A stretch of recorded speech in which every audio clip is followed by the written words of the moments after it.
మామిడి రైతులకు భరోసా ఇచ్చేందుకు వైఎస్ జగన్ వస్తుంటే కూటమి ప్రభుత్వం కుట్ర చేస్తుందన్నారు చిత్తూరు జిల్లా వైఎస్ఆర్సీపీ అధ్యక్షులు భూమన కరుణాకర్ రెడ్డి. పోలీసులను అడ్డం పెట్టుకుని అడుగడుగునా అడ్డంకులు సృష్టిస్తున్నారని మండిపడ్డారు. ఎన్ని అడ్డంకులు సృష్టించినా వైఎస్ జగన్ వస్తారని, రైతుల సమస్యలు వింటారని చెబుతున్న భూమన కరుణాకర్ రెడ్డితో మా ప్రతినిధి రవీంద్ర మాట్లాడారు. మాజీ ముఖ్యమంత్రి వైఎస్ జగన్మోహన్ రెడ్డి బంగారుపాలెం పర్యటనలో పోలీసులు అడుగడుగున ఆటంకాలు సృష్టిస్తున్నారు. కనీసం ఆయన పర్యటనలో పాల్గొనేందుకు రైతులు కూడా రానికుండా చేసేటువంటి ప్రయత్నాలు అయితే జరుగుతున్నాయి. ఇప్పటికే అనేక మంది వైఎస్ఆర్ కాంగ్రెస్ పార్టీ నాయకులకు నోటీసులు కూడా ఇచ్చినటువంటి పరిస్థితి. సో ఈ మొత్తం వ్యవహారాలు, పోలీసులు సృష్టిస్తున్నటువంటి ఆటంకాలు, జగన్ పర్యటన, ఈ అంశాల మీద మొత్తం మాట్లాడడానికి మాజీ ఎమ్మెల్యే భూమన కరుణాకర్ రెడ్డి ఉన్నారు. సార్, జరుగుతున్నటువంటి పరిణామాలు చూస్తున్నారు. గడిచిన 2 రోజులుగా మీ పార్టీ నాయకులకు నోటీసులు కూడా ఇస్తున్నటువంటి పరిస్థితి. సో ఇలాంటి ఆటంకాల మధ్య జగన్ పర్యటన ఏ విధంగా జరగబోతుంది? నోటీలు ఇస్తున్నారంటే సరే ఏదో ఇస్తున్నారులే అనుకున్నాం, కానీ ఇంత బీభత్సం చేస్తారు పోలీస్ వ్యవస్థను అడ్డు పెట్టుకొని తెలుగుదేశం పార్టీ ప్రభుత్వం అని ఊహించను కూడా లేదు. జగన్మోహన్ రెడ్డి గారి పర్యటన మామిడి రైతుల్ని పరామర్శించటానికి ఉంది అన్న ప్రకటన వెలువడినప్పటి నుంచే పోలీసులు పెద్ద ఎత్తున ప్రభుత్వం యొక్క అనుమతితో విచ్చలవిడిగా వాళ్ళు ఎక్కడికక్కడ ఆటంకాలు సృష్టిస్తూ రైతుల్ని భయభ్రాంతులు చేస్తూ వస్తున్నారు. నిన్నటి నుంచి అయితే మరీ దారుణంగా మొత్తం మా పార్టీకి సంబంధించినటువంటి నాయకులు కట్టినటువంటి ఫ్లెక్సీలన్నీ కూడా జేసీబీలతో తోసేసినారు.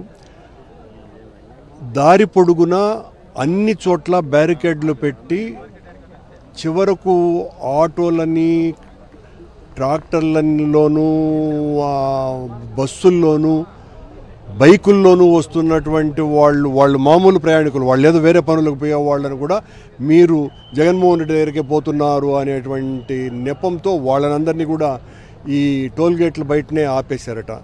వ్యవస్థ ఈ రకంగా మారటం అన్నది అభ్యంతరకరమైనటువంటి విషయం. జగన్మోహన్ రెడ్డి గారి పర్యటన ఖచ్చితంగా విజయవంతం అవుతుంది. వీళ్ళు ఎన్ని రకాలైనటువంటి ఆటంకాలు కలిగించినా వాళ్ళ ఉద్దేశం ఏంటంటే, ప్రభుత్వం యొక్క ఉద్దేశం జగన్మోహన్ రెడ్డి వచ్చినాడు, రైతులు ఎవరు లేరు, రైతుల్ని పరామర్శించనే లేదు, అసలు రైతుల గోడు అక్కడ వినిపించే వాళ్ళే లేరు, అందువల్లంటే మొత్తం సమస్య అంతా కూడా మేము తీర్చేసినాము అన్నటువంటి కారణాన్ని చూపటం కోసమని జగన్మోహన్ రెడ్డిని కలవటానికి రైతులే రాలేదని చెప్పడానికి రైతులందరినీ కూడా తన్ని తగలేస్తూ వాళ్ళ మీద లాఠీ చార్జీలు చేస్తూ ఆ మార్కెట్ యార్డ్ చుట్టూతా దాదాపు 600 పోలీసులు, వాళ్ళు 500 మంది మనుషులని లోపలికి అలో చేస్తామని ప్రకటించినటువంటి పోలీసు అధికారులు 600 మంది పోలీసులు ఉండటం అంటే అర్థం ఏంది? అక్కడ మాత్రమే మొత్తం అంతా కూడా ఈ సరౌండింగ్స్ అంతా దాదాపు 1700-1800 మంది పోలీసు వాళ్ళని పెట్టి,